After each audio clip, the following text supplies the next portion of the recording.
At Tough Enough Auto and Marine Performance, typically 25% of the engines were at another shop first, according to owner Timm Jurincie.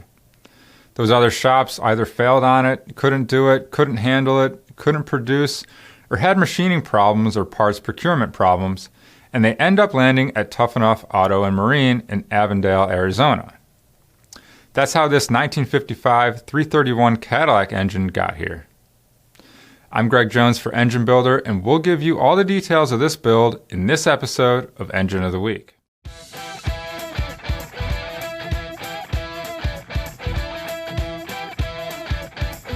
Engine Builder's Engine of the Week is sponsored by Pengrade. Precision, performance, Pengrade. Always the original green oil. Elring DOS Original. Leading technology, leading service. And Scat Crankshafts. Everything for your LS engine.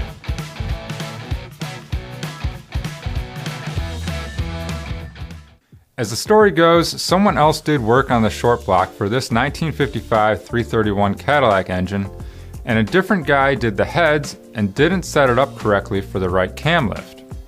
In addition, those guys didn't line hone the engine and didn't crack check the block, and there were broken bolts in it when it got to Tough Enough.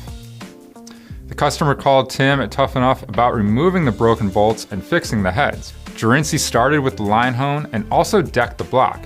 He also found that the size of the bore was off for the pistons the customer had.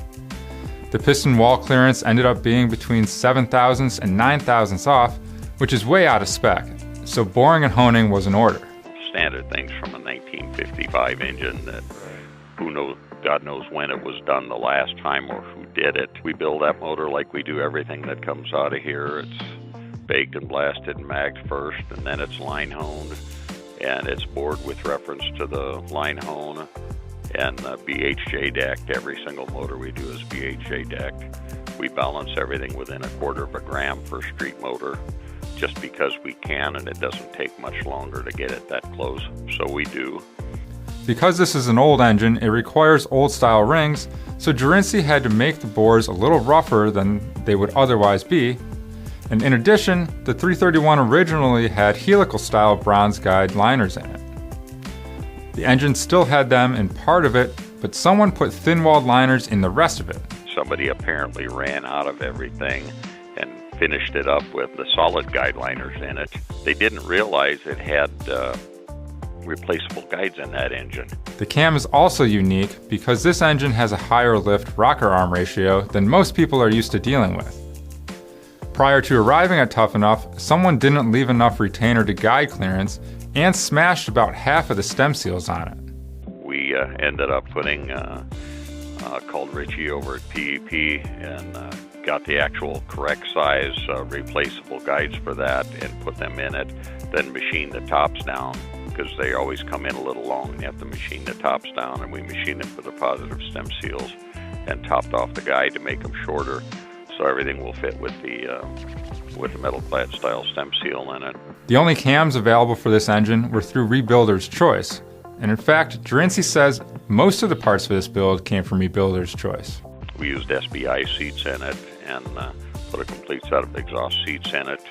Valves and valve train parts all came from Rebuilder's Choice, as did the gasket set and the pistons, rings, everything else came from them. The engine also got updated with a 3-angle valve job done by Tough Enough and a new distributor from USA Parts Supply to allow for modern fuels. Now that the 1955 331 Cadillac engine has been given the proper treatment through the thorough eyes of Timm Jurincie, the engine got put in the customer's custom resto mod. With the right machine work done to it, Jurincie says this 331 Cadillac should make about 20% more horsepower than it did in its stock form. Well, that does it for this episode of Engine of the Week. If you haven't already, please like and subscribe to our page.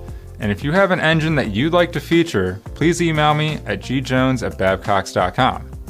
We'll see you all next time.